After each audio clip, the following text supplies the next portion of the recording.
Yes, Nimita, please. Thank you, Rajesh, and a very warm welcome to all of you for joining us from different parts of the world for the very awaited book talk on India from Latin America, Peripheralization, State Building, and Development-Led Growth, written by none other than my dear friend and a very profound scholar, Dr. Manuel Gonzalo.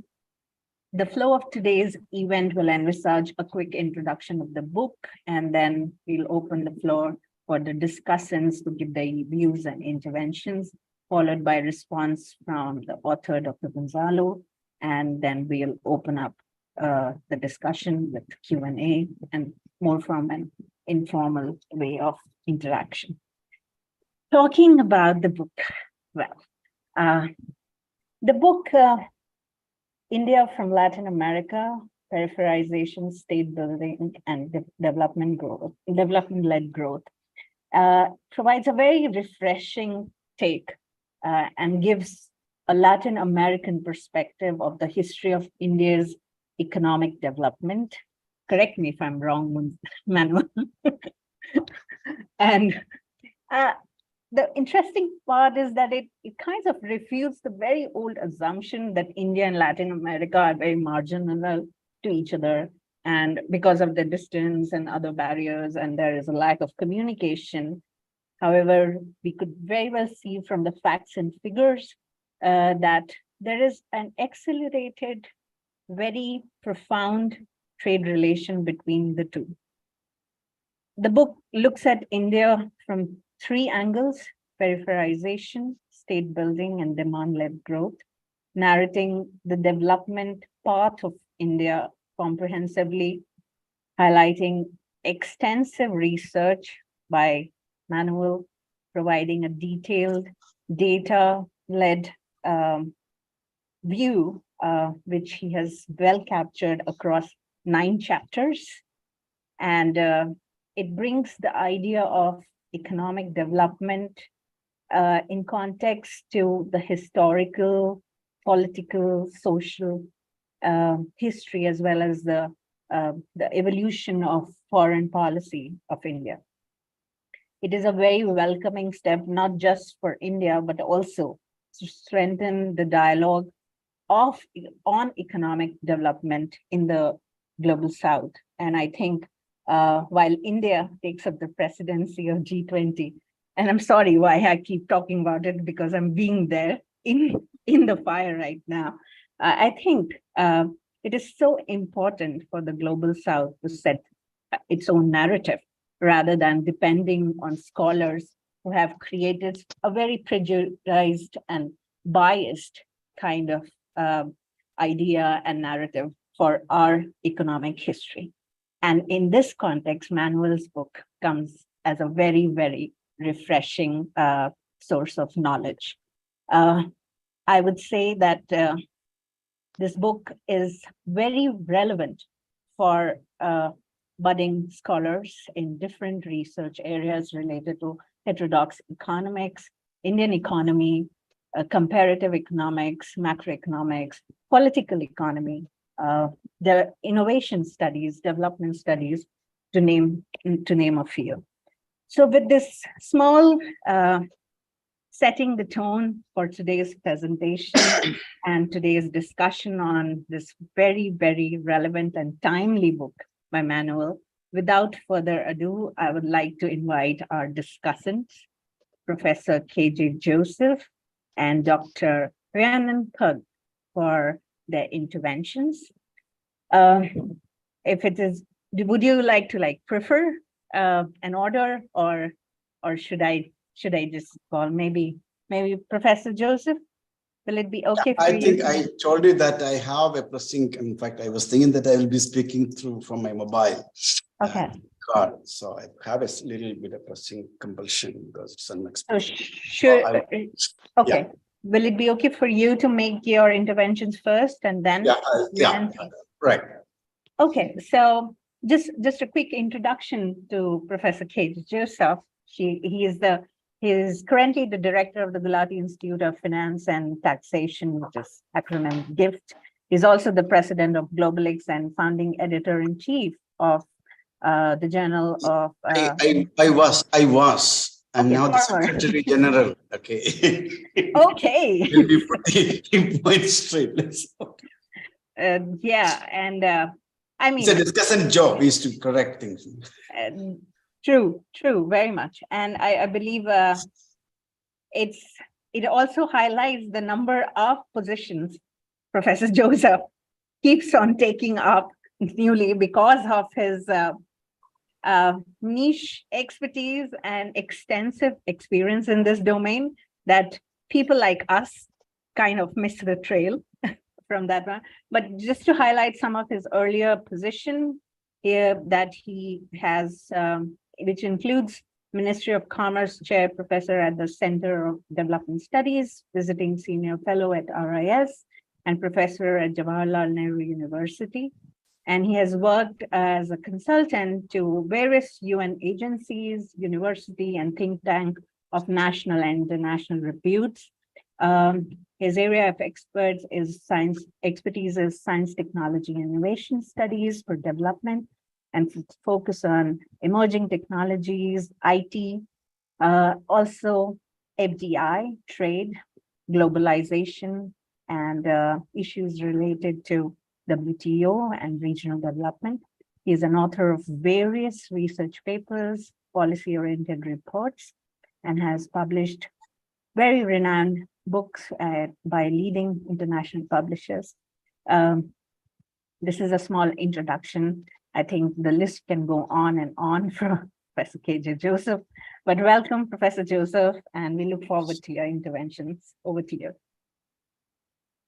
Thank you, Nimita.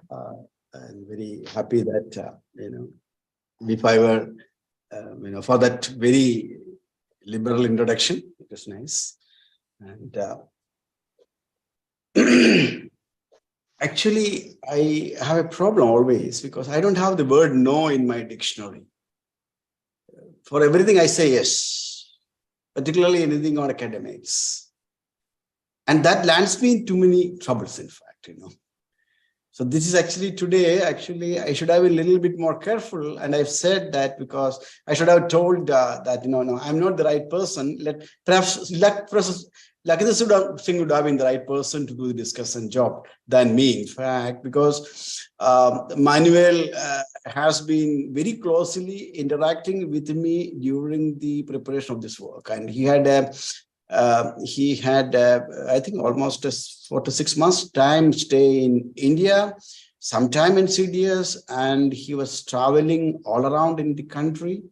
And I noted his one thing which I thought he's not a very serious guy. All the young girls in CDS are very fascinated by this young man, not very, and he was very jovial, very friendly. I thought he's not very serious.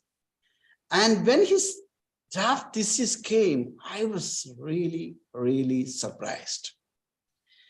And in fact, when the thesis award, or even before that, I told him that you must publish it. And in fact, I talked to a publisher saying that if somebody sends it, it's a remarkable work. And I did put in a word that you should possibly consider. They did their review process and all, they got it published. And in fact, I'm very, very happy. I think I have not. One second. Since I was kind of observing the process from the close quarters, I'm not actually a right discussant, in fact. And we had many, many hours of discussions about how he was thinking. And so I was thinking I was not the right discussant of. But then I have great appreciation for this great gentleman. That is precisely why I said I will be there. And coming to this book, Namita has done a very interesting introduction. In fact, in this book, first of all, I must characterize certain interesting features of this book before coming into its content as such. To begin with, I have not seen any book with 4 forewords, including one by me. And that essentially means that, in fact, that means a lot. And each of the forwards, in fact, are very illuminating, contextualizing the relevance of this book and also its worth in the current juncture. Each one of them see from three different perspectives. In fact, I saw it from the perspective of, I happened to be in RIS when President Lula visited India, and the first India, Brazil, South Africa Economic Cooperation Report, IPSA report. In fact, I gave the title, so that is my title, Treaty of the South. It is my title.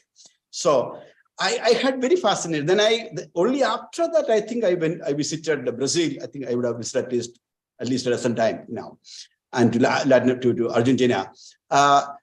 Then I could really feel the relevance and worth of India being understood from their perspective. And second quality of this, the enormous amount of work that has gone into this book, because in any typical PhD thesis, you will have a very narrow area and you will have a wide coverage of the studies in that area. Here, you have, for someone who wants to know about the Latin American contribution to economics, development economics, read this book. If somebody wants to have an understanding of India's economic development in a truly historical perspective, read this book.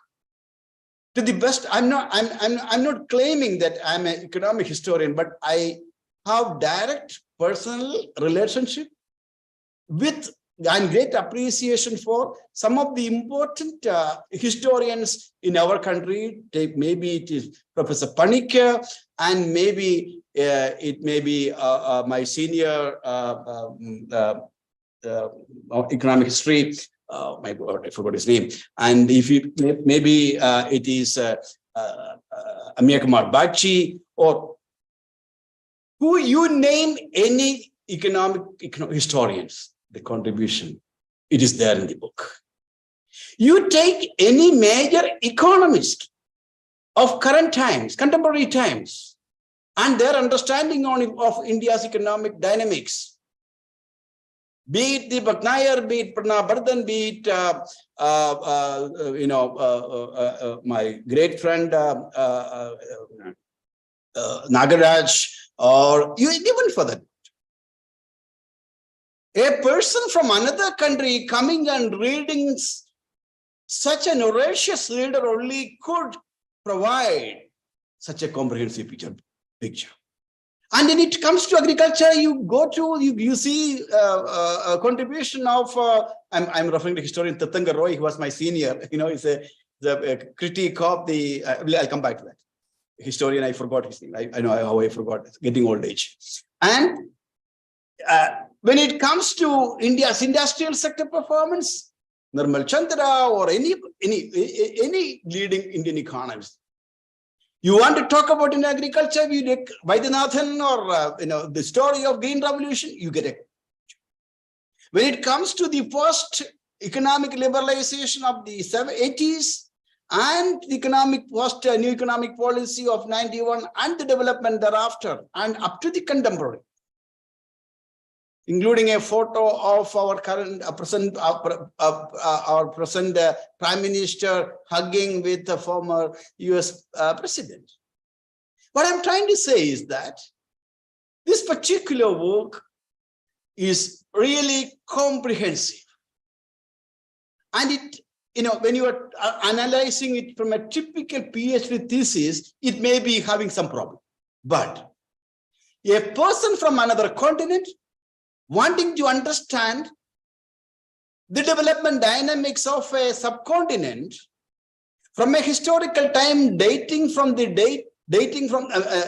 from the day Vasco da Gama landed in India to the contemporary time. I don't think that there is any such comprehensive work is available. You may disagree with it. You can, no problem. Academics is all about disagreement. And only from disagreement and questions, further research comes. So to my mind, what Manuel has done is a remarkable work.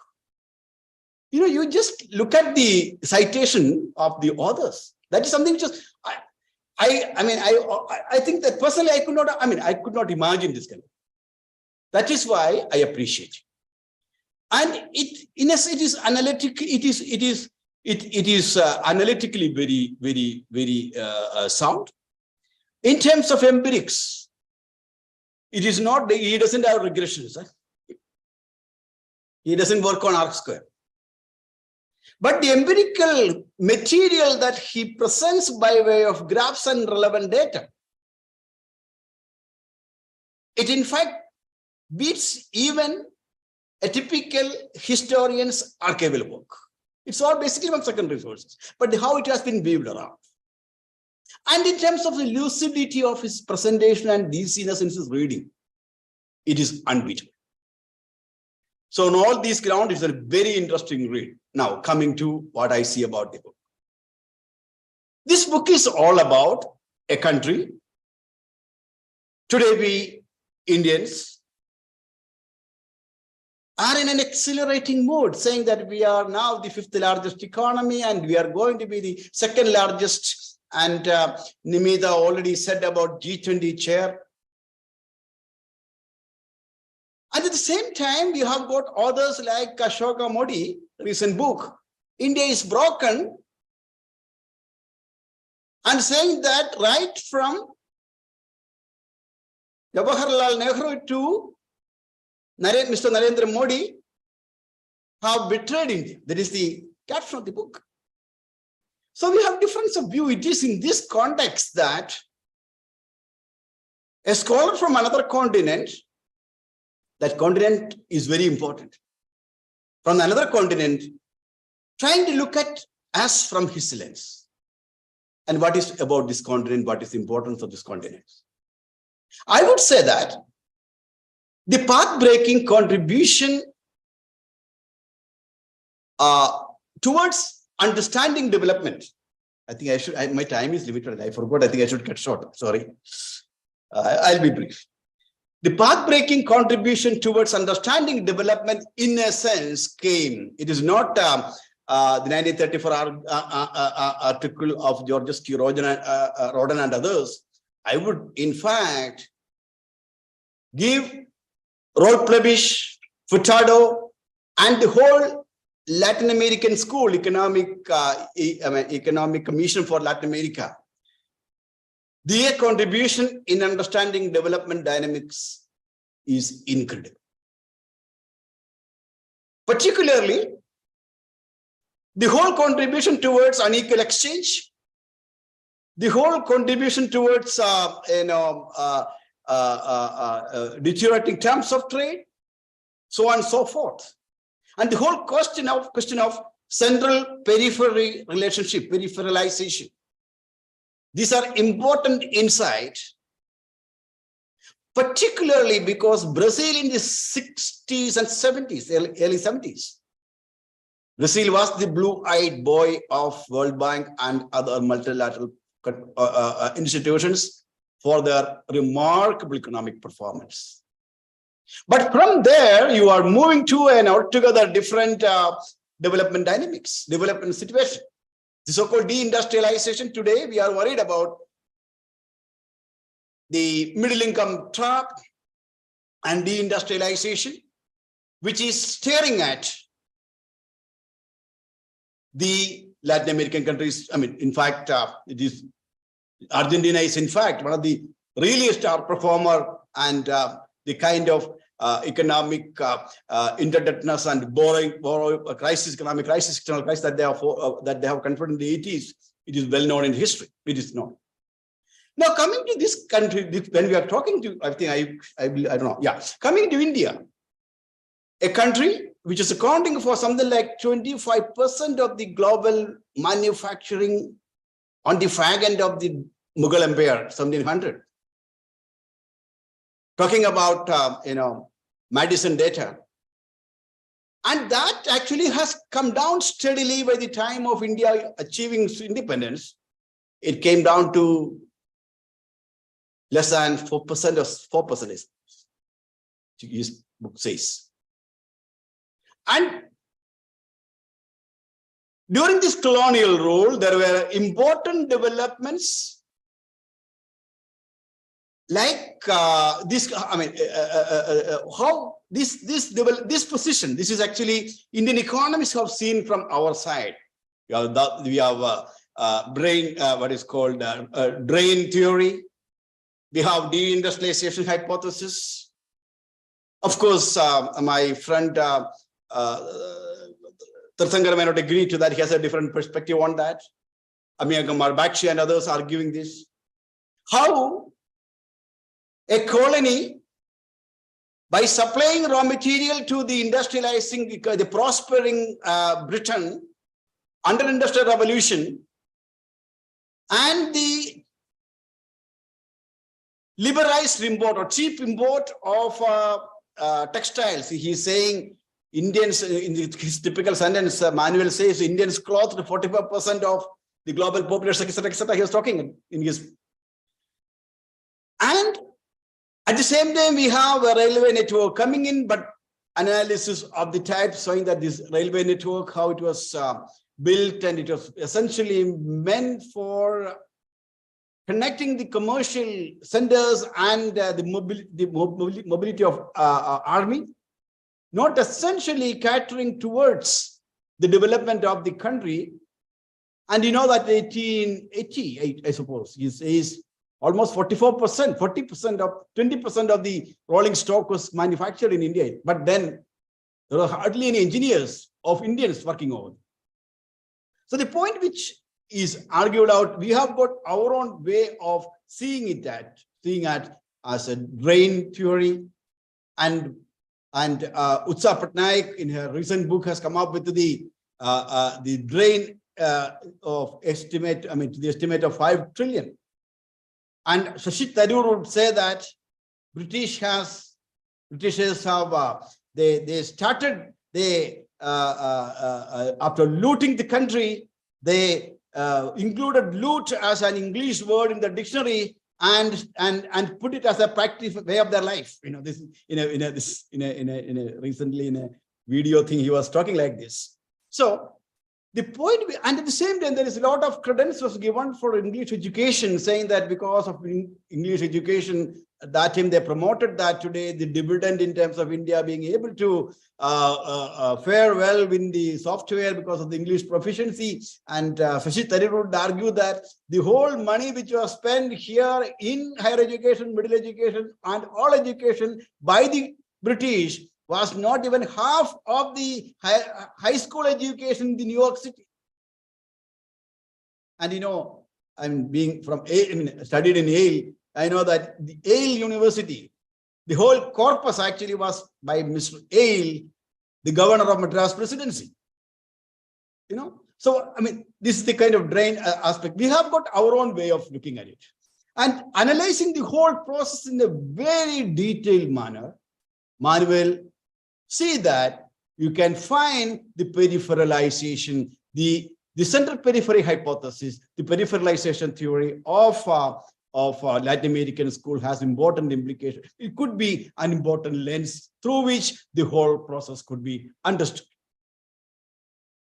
And he says, you know, this peripheralization hypothesis is very close to all Latin Americans, rightly so, understandably, seeing from a geopolitical, economic perspective. Now, he is coming to the whole question of India's nation building. And I must say that it is a marvelous discussion. The role of Gandhi, the role of national movement, the role of Jawaharlal Nehru, and his detailed exposition of the conflict between three schools and how it was. You know, you have the modernization school and you have the Gandhian thoughts and how it is, and then his whole discussion about the India's approach towards building its self-reliance, being the leader of non-alignment movement and the constituent components which was facilitating that by way of building public sector, the role of the state, and the whole in terms of India's national innovation system building. I must say that it is an interesting contribution. And coming to, I think, and I'll conclude. Coming to the third part, because he actually very nicely he articulates the Nehruvian phase from 65 to 1950 to 64, and next phase of Indira Gandhi, and various reforms which India has been able to, various developments or various development initiatives like Green Revolution and bank nationalization.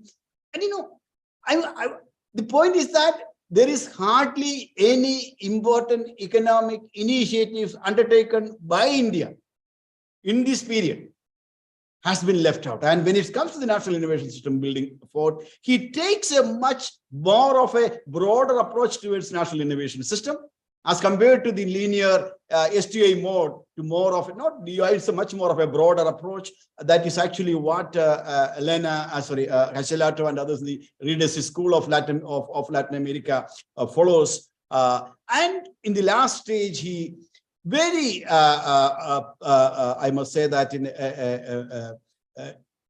articulates the returns to India's liberalization move, 80 to 90, the first 10 years of internal liberalization, which has been, it has enabled India to record a growth rate of the order of something like 6.5%.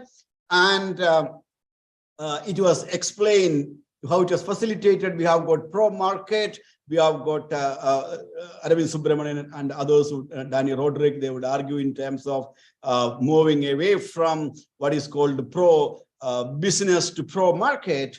And of course, that kind of a policies, of course, leading to the crisis, externally driven crisis of an economy which was growing at the rate of almost 89%. In 89-90, the growth rate was pretty high for India. But the crisis was actually externally driven. And that external crisis leading to what is called new economic policy and what is called the external liberalization and globalization, so-called what we call the LPG. And with 1995, India signing the WTO as one of the pioneering members, of WTO, the globalization, and getting complete. And later he articulates the different political regimes, and he articulates that as a result of all this, what he finds is that he, drawing from the Schaffen and Kaleskian kind of approach, he articulates this more as an autonomous demand-driven growth from what is called the triad of local capital, the foreign capital, and the state. Of course, state role is very well articulated, and this is actually drawing from the Latin American approach. But at the same time, he has, he has referred to Pranab Bharathan. Pranab Bharathan has an interesting book on political economy of Indian development. He has coined a term called coalition of the dominant class, landed gentry, the leveraged stock, the senior bureaucrats, and businessmen. So in the similar line, but Latin America, I think Latin America, I think Pranab Bharathan's book came somewhere in the same time. I don't remember which year. So now the point which finally he actually kind of says that from the Latin American experience, it is evident that the growth of the 60s and 70s could not be sustained because it had its own seeds of destruction, like growing inequality, and particularly the land tenure system and of the type which they had.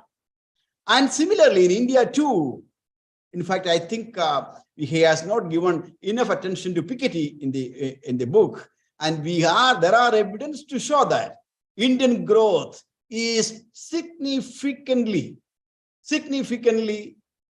aggravating inequality. And there is important reasons to articulate, saying that in the absence, in the triad of the type, if it operates, I am sure there is the triad of the type which Manuel articulates, coupled with the overall institutional architecture of aggravating inequality, whether we will be able to continue with the kind of growth that we are able to see. And without shared prosperity, the lesson that what we should be ideally learning from Latin America, from my lens, it is this. So I think when I think now coming, I think I've taken more time than what I thought. So I think the book is really an very interesting read. And the point, if at all I am to put a critique, in the sense that the book as such misses an analytical framework. Now, the point is that when you have got your innovation system thing, state building has been articulated in the second part of the book. And what are the kind of lessons? He takes a leaf out of it, of course, but then for innovation scholars, I would be arguing that, the effort towards building your innovation system, because innovation system, which as we see today from the innovation system perspective, as we articulate in terms of generating interactive space in a country like ours, that in generation of interactive space has to be at the national, regional, subnational level. In fact, I must say that in this country, it is only this year, and only from Kerala, and you have an R&D budget. First time in the country, we came with an R&D budget. And we have got a science and technology policy in 1983, 58, we have the first to come with the science policy resolution, then 83, then 93, we have, but then science, technology and innovation is not that something that is to be done in a country like ours, in a small country assumption I can understand, in a Scandinavia or in Denmark or in Sweden, it's fine. When you are talking about science, technology and innovation and development, this has to be articulated at a much narrower level. And again, when you have got subnational governments, they in fact play an important role here, in fact. And we have got instances of exceptional performance at the state level in terms of development indicators. Kerala is one, I don't want to talk about Kerala. Tamil Nadu, the way in which they are remarkable performances they are doing. So what I'm trying to say is that, and this is not the critique of Manuel, what I'm trying to say is that these are some of the further work that Manuel, bringing connections, because since the fact of the case is that his canvas is too broad, and bringing, of course, he's taking some central tendencies to come up to his apprehensions, or rather, he's giving some kind of signal to us in terms of don't get carried away by saying, Gaga, you are going to be the fastest growing economy. Fastest growing means what? What is the per capita? I mean, what is a per capita? What is the biggest economy? So what? When you are talking about Germany, the fifth largest economy, or Italy, the per capita income is 50,000, 40,000. And who are you fooling by talking all this? Anyway, so I must say that it's a marvelous work.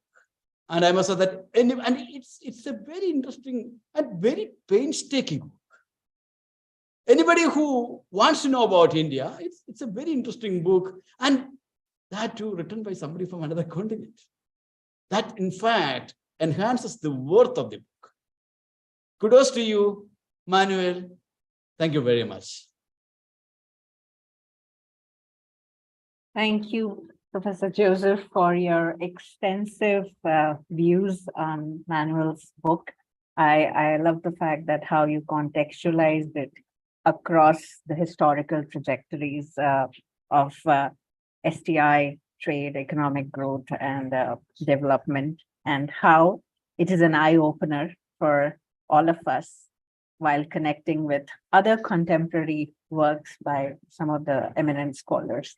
And I think it also opens up a lot of scope for cross-learning between scholars from Latin America and India to gain from each other. I think this book could be a good starter for that. And thank you once again. And I really like the fact that economic growth kind of aggravates inequality, and it's so important for policymakers and policy researchers to think it through that lens. It's high time that we should start doing that. Thank you so much, Professor. Our next discussant is Dr. Rhiannon Puck. She's a senior lecturer in innovation studies in the Center for Innovation Research at Lund University.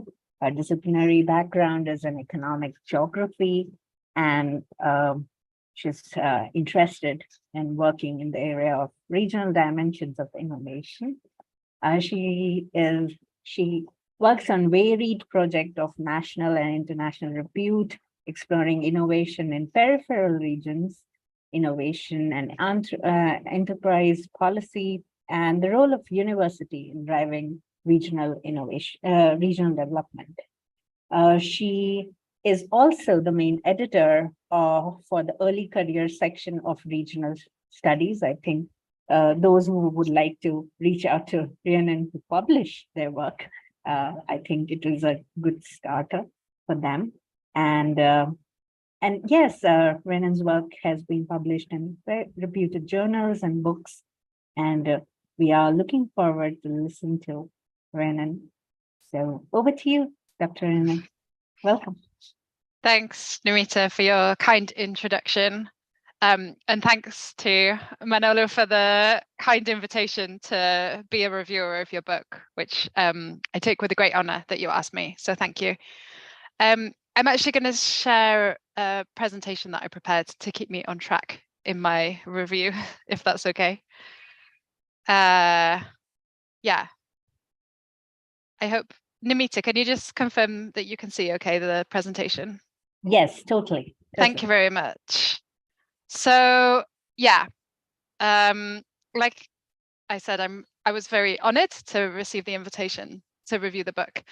And as a lot of you probably know from the fact that I'm kind of a new face in this virtual space, which is obviously a established community of academics.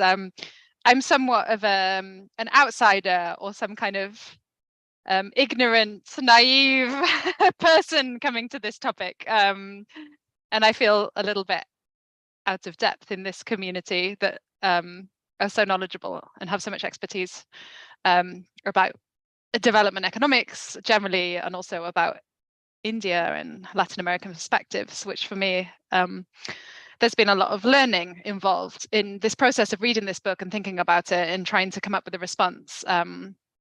So I'll take you through some of those things that I have learned from it, which to the rest of you might seem like very obvious or very well-established perspectives. But I suppose I'm really coming at this from an outsider position. So I think I just start by saying and echoing Professor KJ's comments that this is like a really impressive piece of work by Manolo. And I think it's really a labor of love. And you can see in reading it that it's really a lot of years of work have come together to make this book.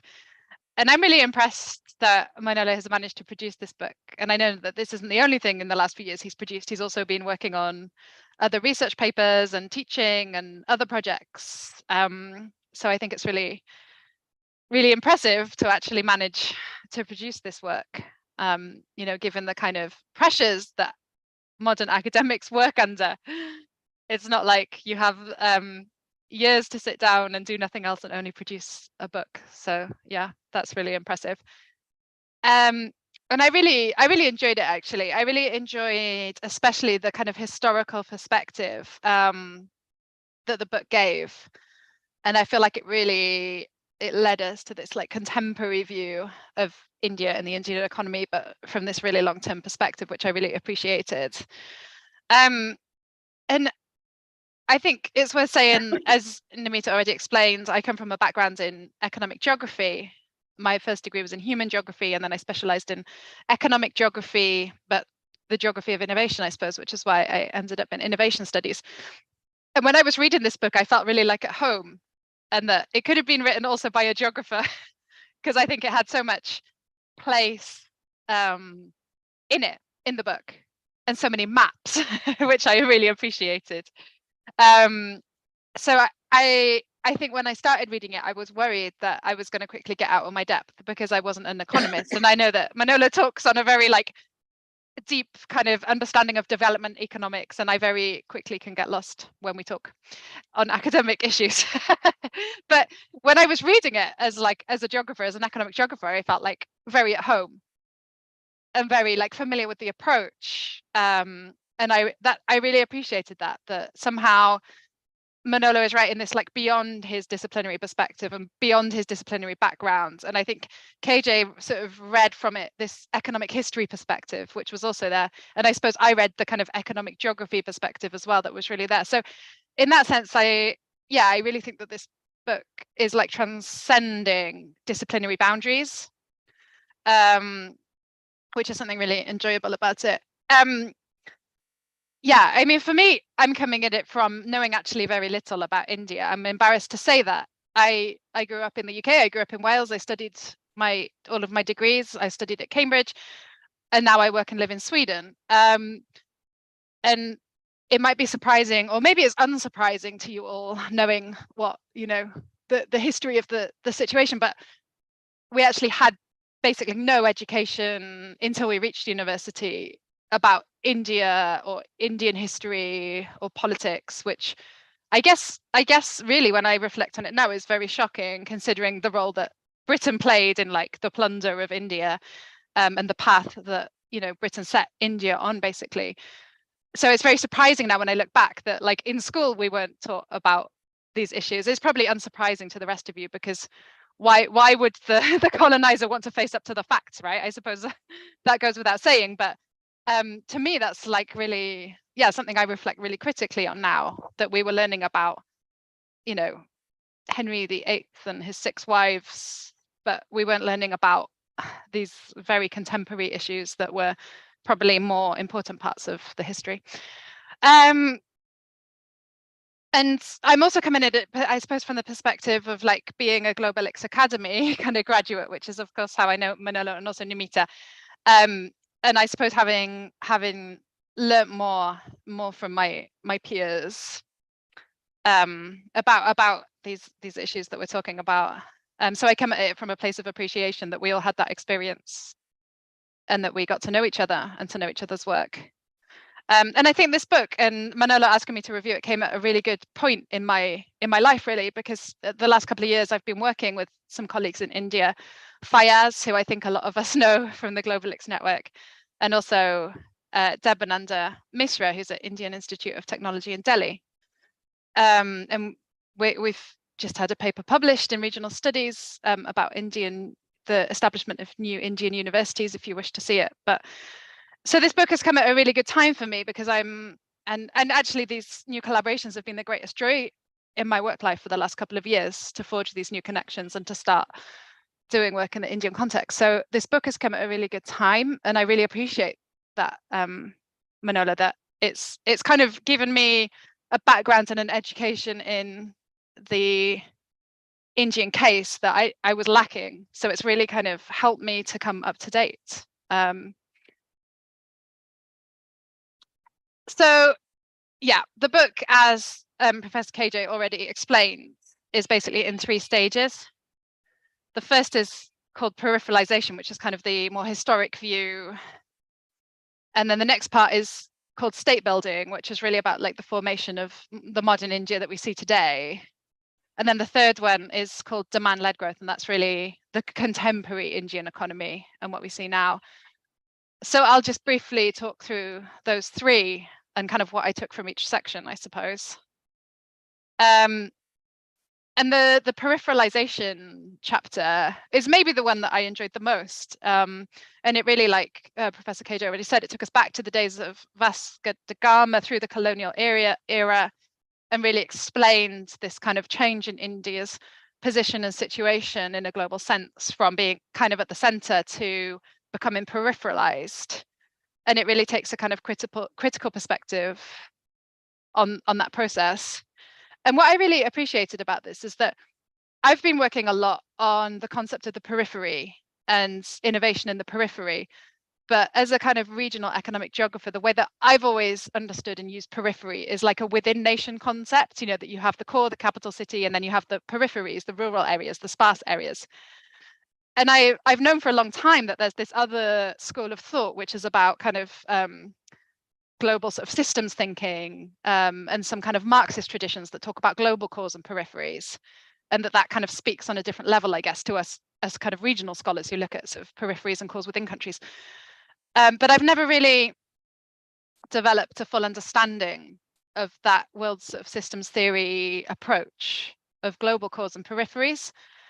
That's always been something that's like slightly puzzled me. And I feel like reading this book has really helped me to understand that, about how a kind of a global process of peripheralization takes place, and how it takes place in very kind of profound and pernicious ways through processes of colonialization, through processes of like entrenching kind of inequalities and underinvestment.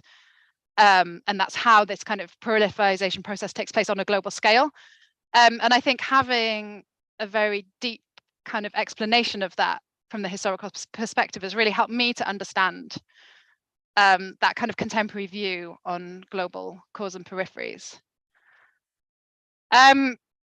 Moving on to the second section, which is state building. This was really, for me, just a lot of learning to be done about the creation of India as a modern state, about the politics and the economy that emerged sort of in the last half a century or so, but also about the kind of the turmoils and the challenges that have kind of taken place in those stages of development. And I guess I don't have a huge amount to kind of like engage with this on a very deep level, because to me it was very much learning about those processes and how they took place and the chronology of them. But I think it was a very kind of clear and holistic understanding of obviously a very, very complicated and energetic period in Indian history, condensed into a very short number of pages very successfully.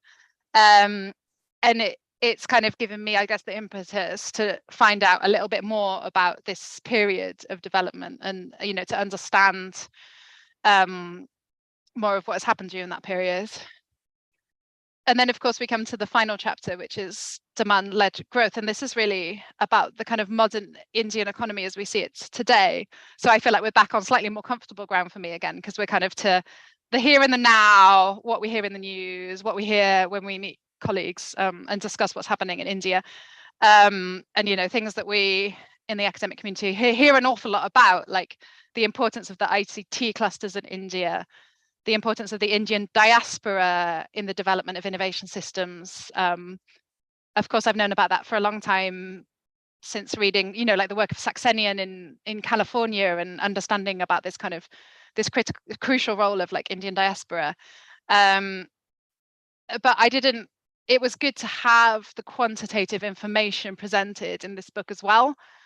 I mean, I instinctively knew that there was a large Indian diaspora and that there were a huge amount of remittances, but I didn't realize quite the extent to which that was taking place in kind of numerical terms. So I think what was really nice about this chapter was that it put all those issues that we hear about and that we kind of know about, it gave them facts and figures, and presented them in that kind of way. I also liked, and actually this is what I guess I would have liked to have seen more of in the book, that this was where the kind of the challenges of like the Indian puzzle, if you like, were presented, where there were challenges around equality, about urban versus rural, about gender equality, about the rise of the 1%ers.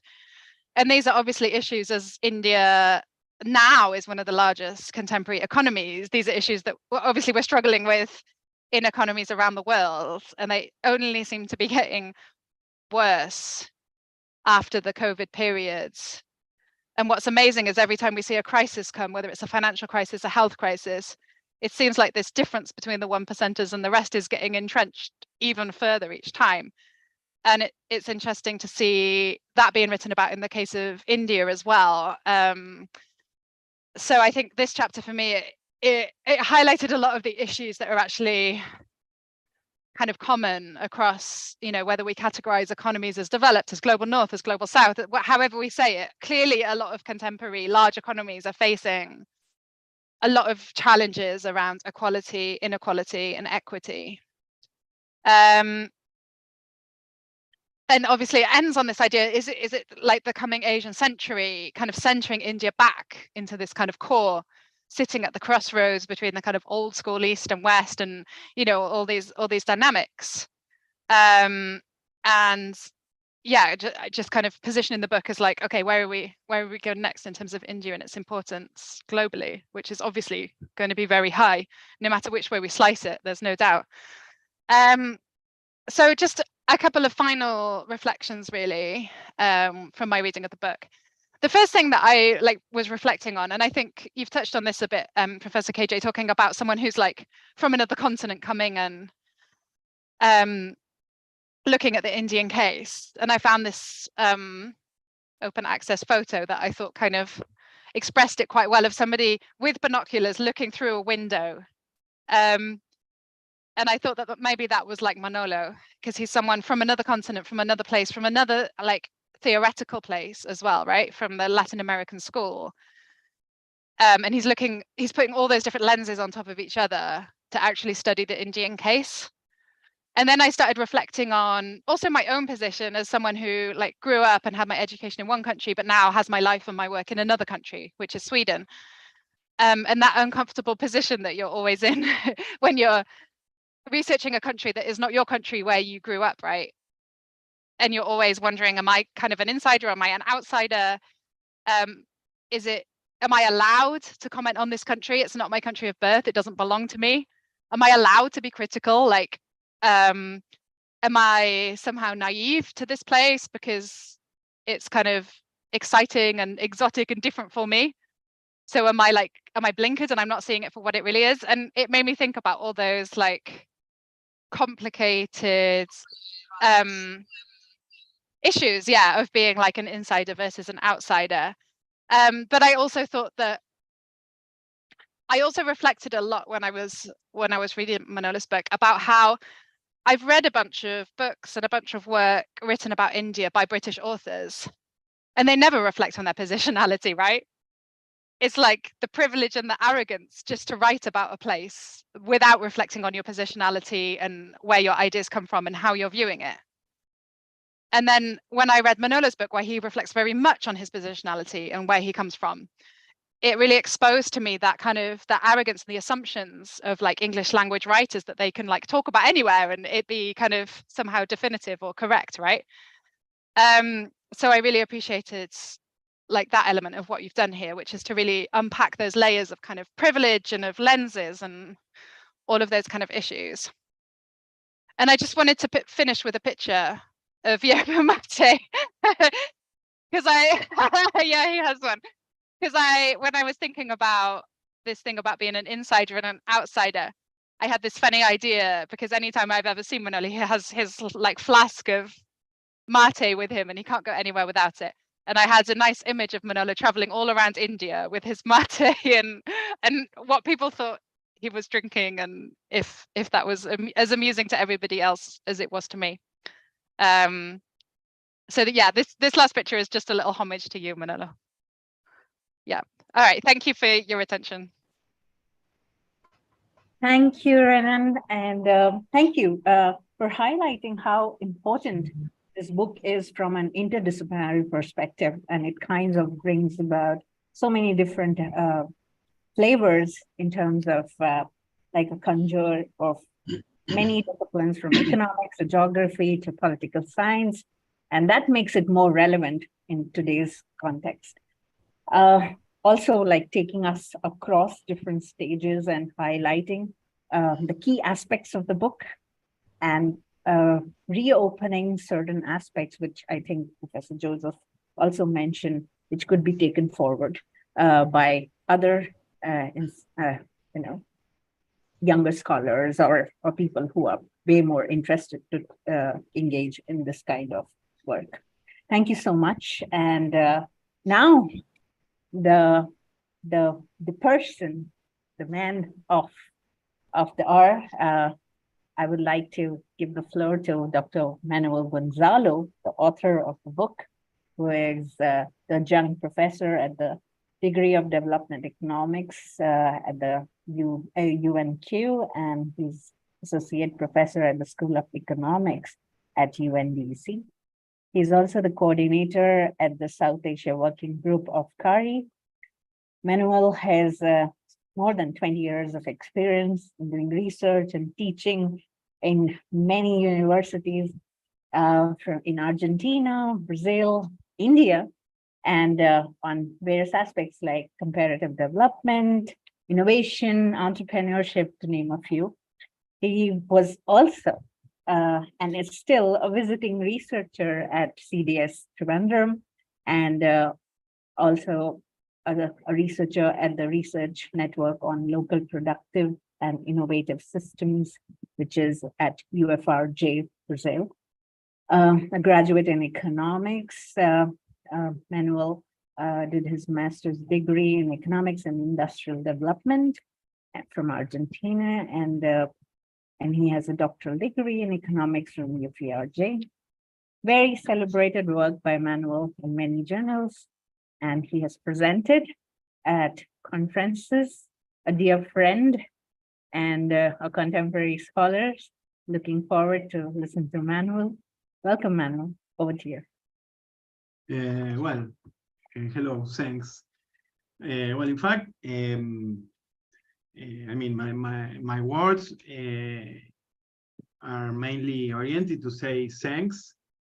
I mean, because of well, all of you being here. Well, here, for example, KJ was a main promoter of the book. When as he said, when he received my PhD thesis, he sent me an email that he was fascinated with the work. I think that KJ thought that I was in Kerala only doing jokes, but not I was there doing field work.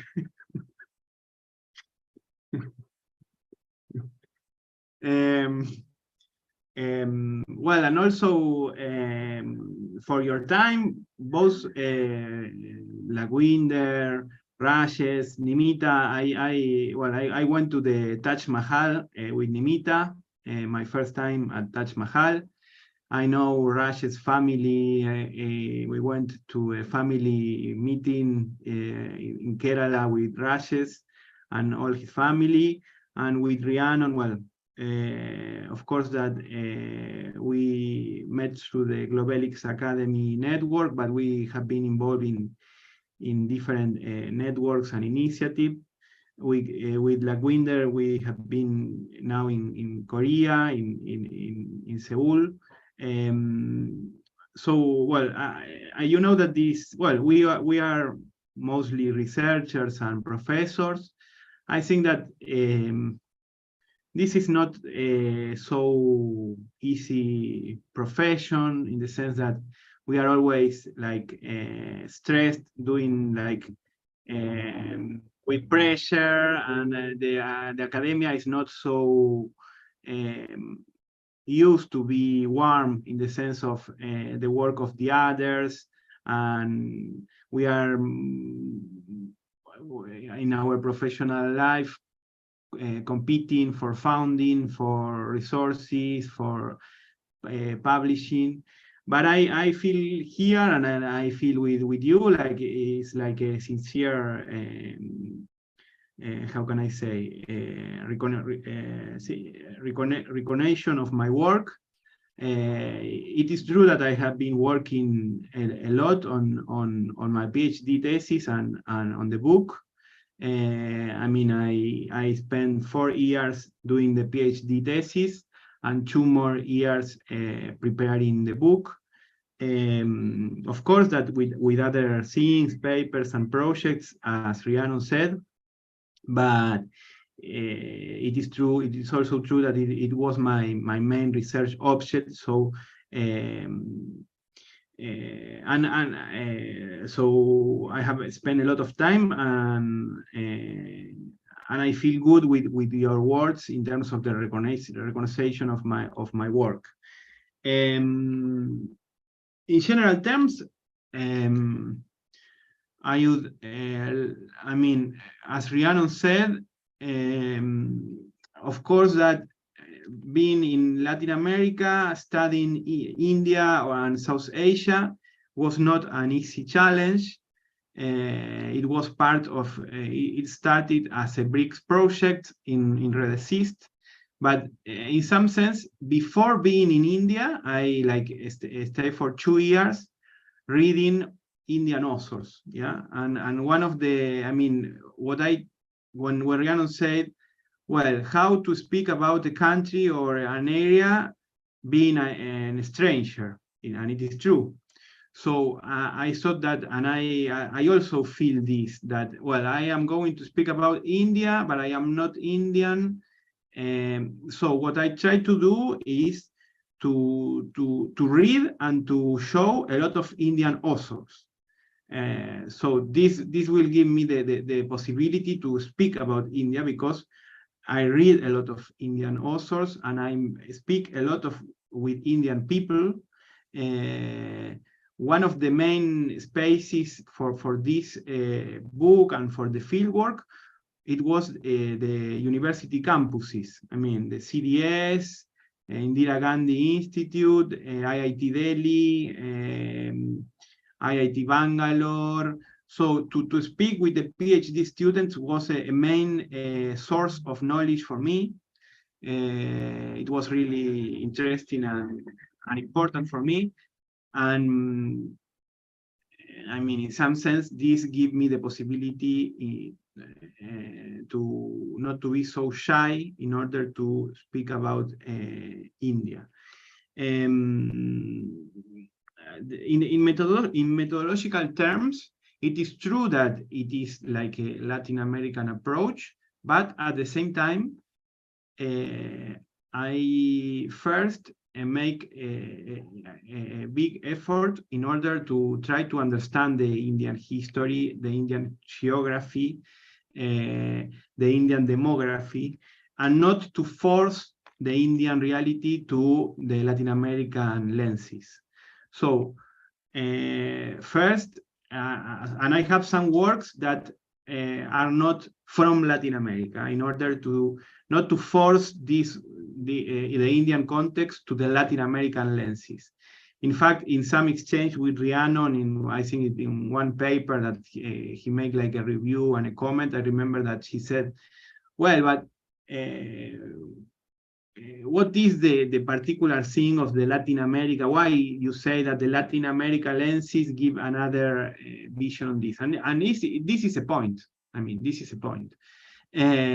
But so in methodological terms, first I have tried to understand India as itself, India and the Indian subcontinent. Yeah, because I mean the book is about, of course, India is in the main place, but it is mainly about the Indian subcontinent and the relevance that the Indian Ocean is having and had in the past. So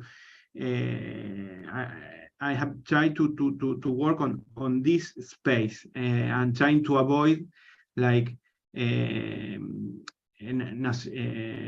nationalism methodologic. Yeah, in order to work on a region, not only in one country. Of course, that India is the main subject. So this in methodological terms, I think that, of course, that the now speaking from a Latin American point of view, I mean, the book, like, I think that have like 3 main contributions: to present a long-term historical view of India, to introduce some Latin American insights on this, and to try to build like a dialogue between the Indian reality and the Latin American insights, also presenting a lot of data and a lot of authors. Yeah. In this sense, I am really happy with your words, in terms that for Rhiannon, I mean, in some sense, what I was looking with the book is that a person that is not so familiar with the Indian history can read the book and, well, that of course is interested in this context and can have an access to the Indian discussion and the Indian context. And I think that from Rhiannon onwards, well, this in some sense was achieved in some sense. And also for an Indian expert such as K. or Winder and different scholars that are main reference in India, well, that they recognize that there is a contribution and that the Latin America lenses can add some interesting view in the Indian economic development past is also interesting for me. So I will not speak more about the book in the sense that I mean, you have said a lot. Only to respond two main issues. The one of K. It is true that perhaps some more lessons and some more cross-fertilizations between the Indian context and the Latin American authors could be done. I finished the Routledge work. I was really exhausted. This work was during the pandemic. I work during the Saturdays and Sunday morning because during the week I was working on, well, all the things that we have to do. So in some sense it was a lot of work, and I have no more fuel to to build on lessons. So this will be in a future work, of course.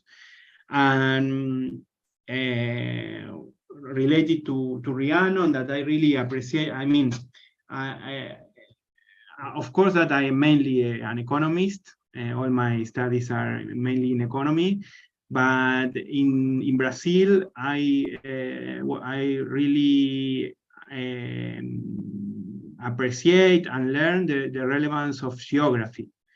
So I became like a lover of maps, this lover of Brodel, and now in Argentina I am working a lot with regional economy. So I find geography is a fascinating field. And of course that this idea of center periphery could be used in a geography discussion.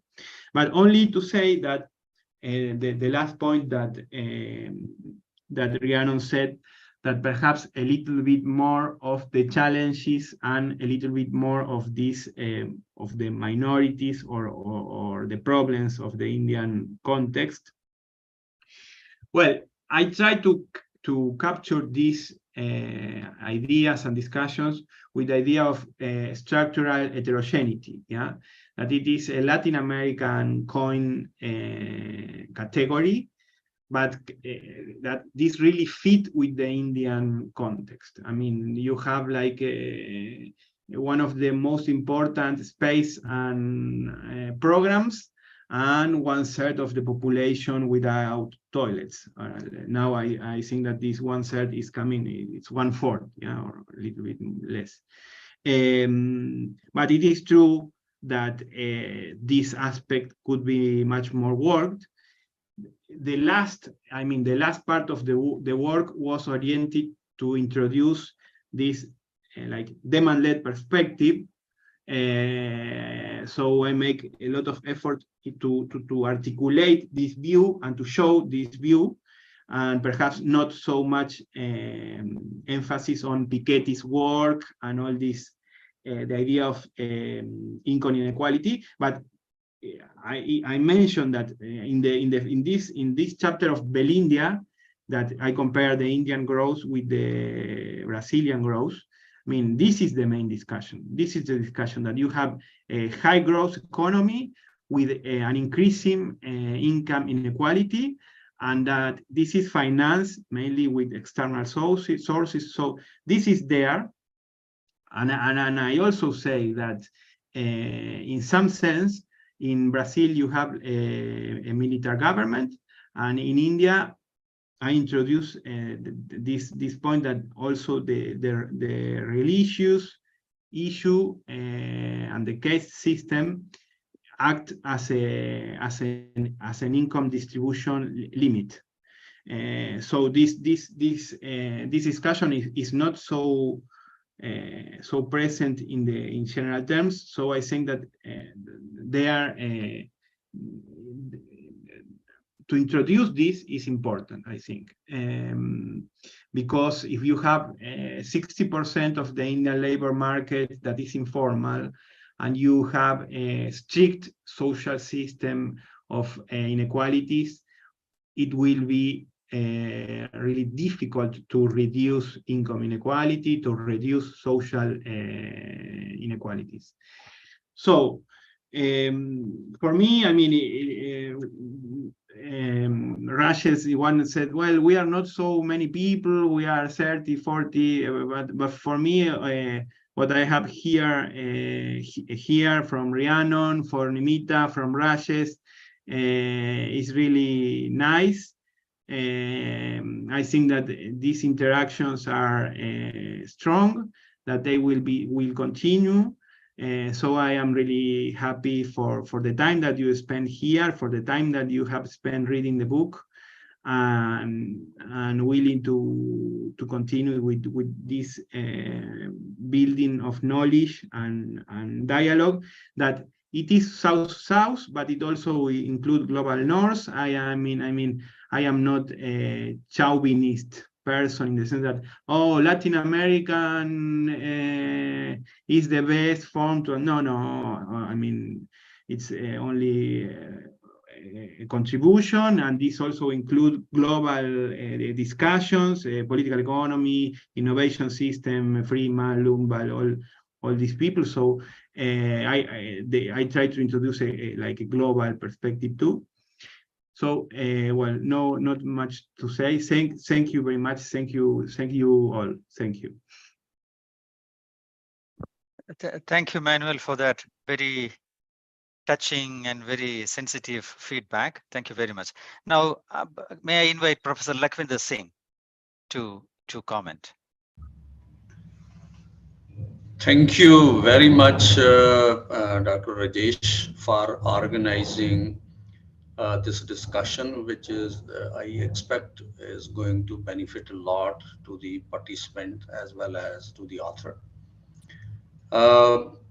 I have not much to say, except I would appreciate the two presentations done by Professor K.J. Joseph and Dr. Rehano. I think excellent presentations which I have listened on the discourse which they have developed on the book. But my few issues which I would like to highlight. One is that, you know, a very difficult task, Manuel undertaken, going from his country to Brazil, and from Brazil looking at the Indian economy. I think this is a great transition which he has traversed very successfully.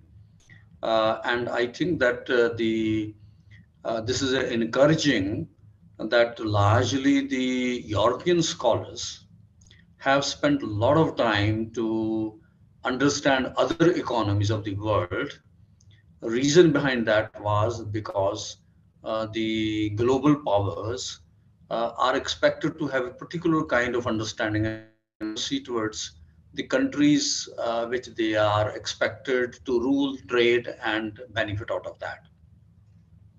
But I think your kind of view is expected to be very different, because that kind of purpose is not there. The purpose is to really understand that how global South can benefit from each other's experience and try to give some kind of long-term analysis, what has been the good points and what is not able to come out of that, which KJ ultimately has talked about, that futuristic vision perhaps lies in terms of understanding how inequalities of various kinds which are existing in India, because India is a unique country, have a several subnational economies, and a huge amount of differences in terms of each economy,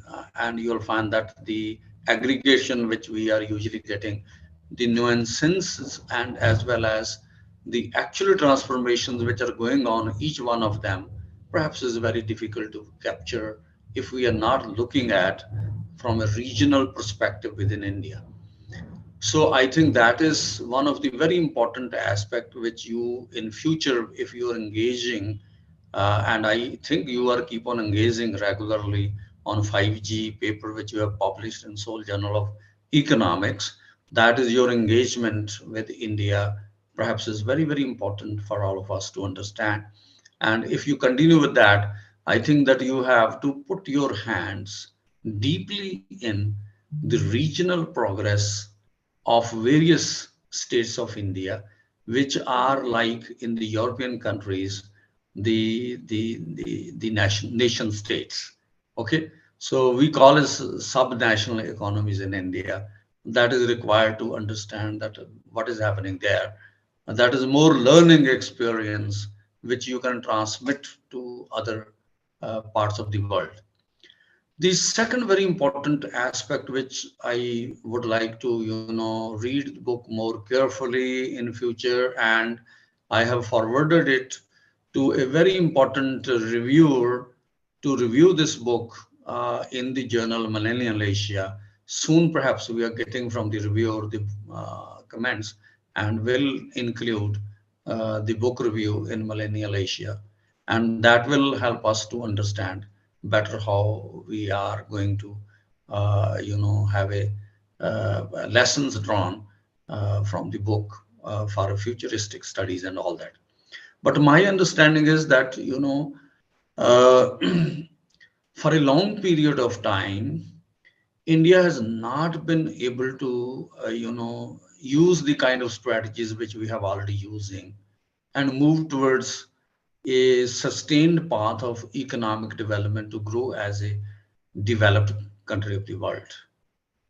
And that is a fundamental problem which we have been facing, to understand that some of the countries in the recent years, or recent in the last 30, 40 years period of time, are able to grow from a level which was equivalent to India, and now they have grown much higher in a short period of time. Two examples, one can look into Korea as well as China. But you know why Brazil remained stagnant after taking off, and then you'll find that stagnated over there and could not manage to move ahead to become a full-fledged developed country in the world. My own understanding when I was a young student, to understand that why, for example, Korea was able to develop, but the Brazil and India was not able to develop. So I think that the fundamental problem which one has to learn is that industrialization, till now, the economic theories of transformation for maybe grand theories as well as sectoral theories of development, which may have come from various sites, have been talking about that why some of the countries are able to develop, why others lags behind or could stagnate or are not able to develop. And there are also new kind of thinking which is emerging from East Asia, that is also taking us towards a guiding or leading us to understand that why some of the recently developed countries are able to do that, and some are able to sustain, more are emerging on the scene, and why, for example, the India and China, India and Brazil, were not able to move ahead, because these are two very large economy, can be an engine of growth of the global economy, although maybe different political leadership in different countries of the world, including India and Brazil, presenting to be a future engines of growth. But I think that the fundamental limitations, they are not coming across, and then you'll find that the hopes are not sustained for a long period of time, as development has not delivered the results which was expected to happen. For example, poverty, unemployment, and inequality, that are the ills which we have been carry over a long period of time, but not able to, give a sustained level of well-being, which is I call as a decent well-being to all the citizens of these countries. So I think these are the some of the fundamental questions which we are facing and need to be addressed. And I hope that you have a sustained interest both on Brazil as well as on India. And I think that you will be sustaining your interest and will answer some of the questions, because the people who belongs to a particular country, they have some kind of understanding of that particular country, but you will find that sometimes they are not delivering the results which are expected to be delivered, because you do not have a bias, but others can have some kind of biases not to reveal certain kind of things. However, Professor K.J. Joseph has mentioned Ashok Modi's recent book, Living in Princeton, and speaking from there perhaps is easier kind of task, which he did to criticize over a long range of the political leaders and fundamental questions which they have ignored, could not deliver, even if they have not ignored, could not deliver to the level which was expected to deliver. For example, Amartya Sen uses very important example of Japanese economy when they say that in the when Amartya Sen says in the year 18,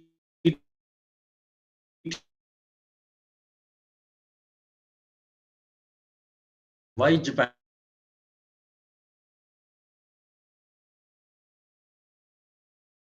was backward, and commission visited the various countries,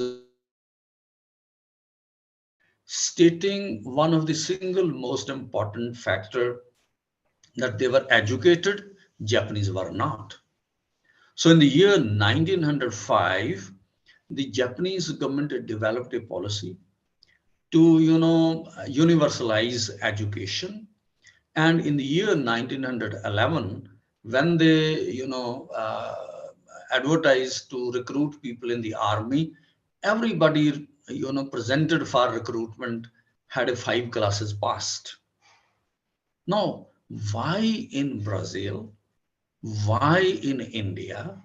After 75 years of development in India, we could not meet this kind of target, which 5 to 6 year period of time, Japanese could meet.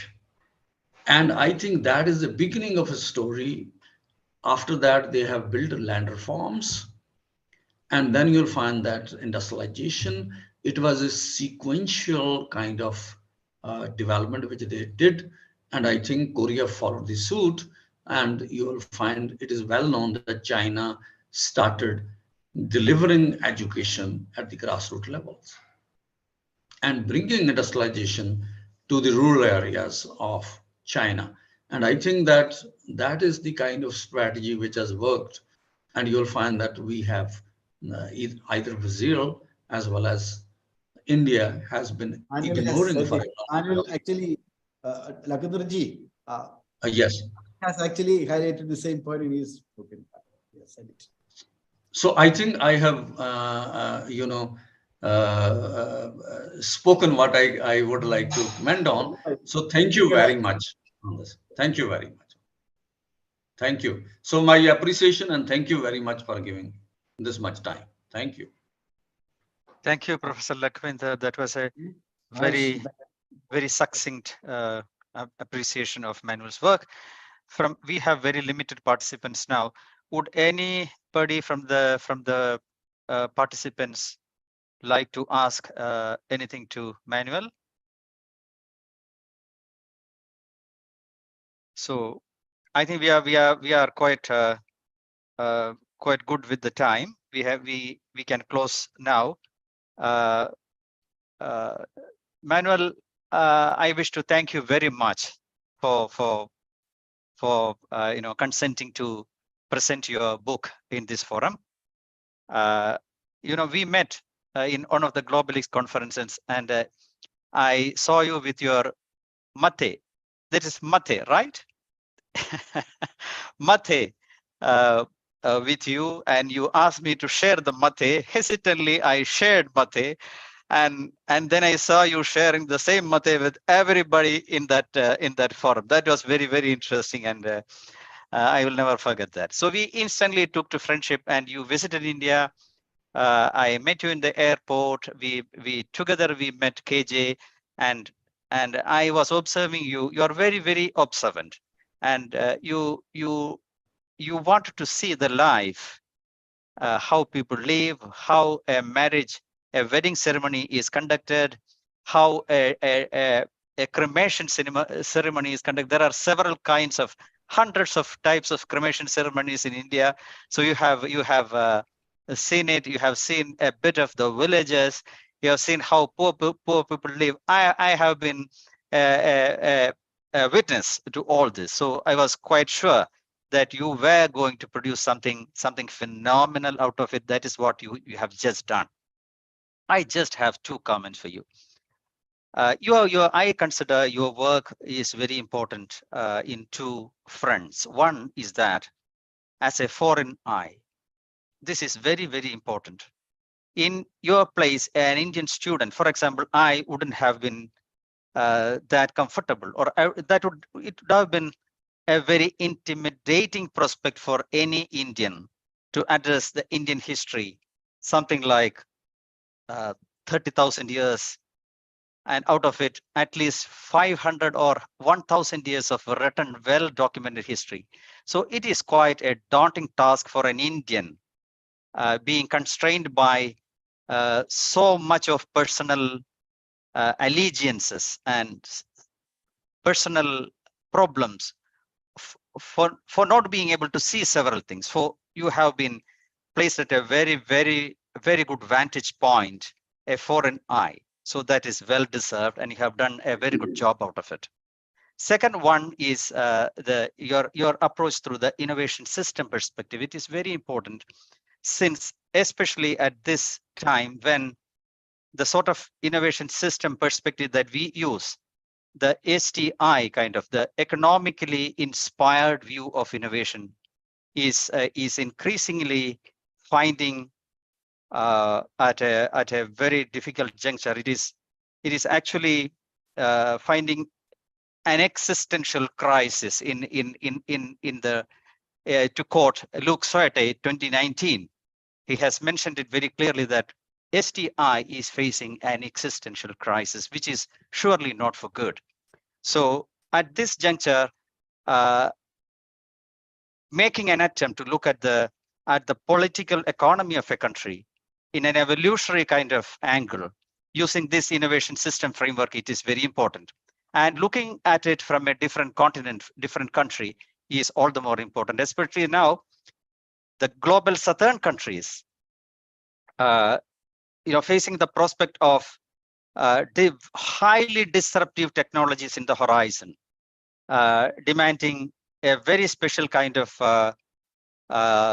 approach towards the structural adjustment in weighting, and the academia at a loss how to study this scenario.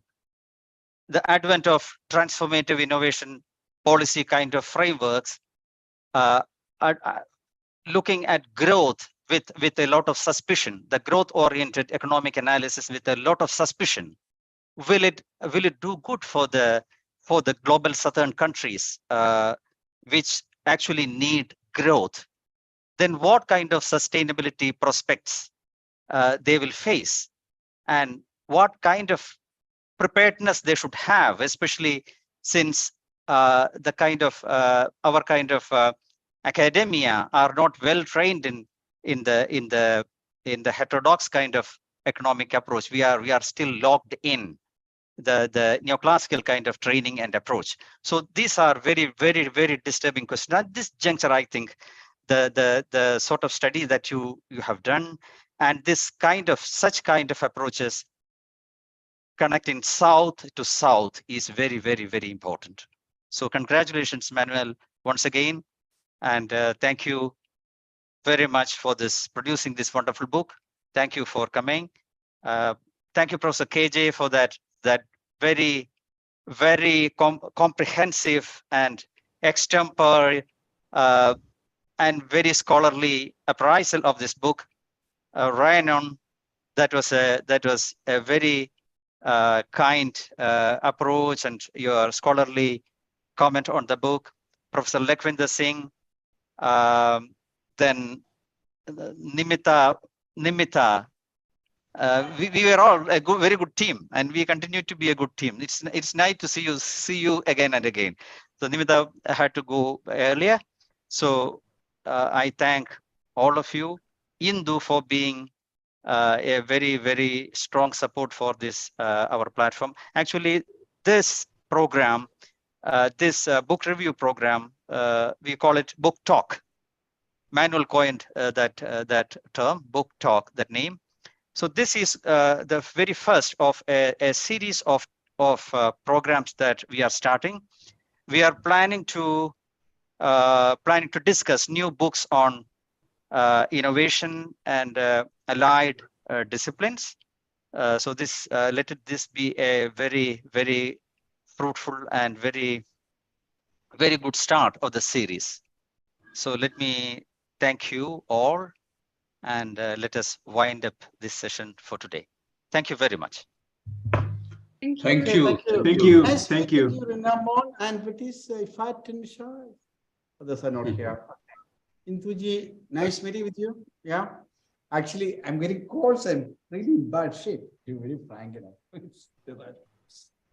Okay, thank you very much. Thank you all very are much. welcome for lovely, sir. All are welcome here. Yeah. Renan, I'm meeting you for the first time. You spoke very well. I like economic geographers. You know, I remember while I was in the US, there was a complaint that geographers are not respected there. In the US, I have a couple of friends. The librarian of Yale University, her husband was a national geographer. And I was telling him about how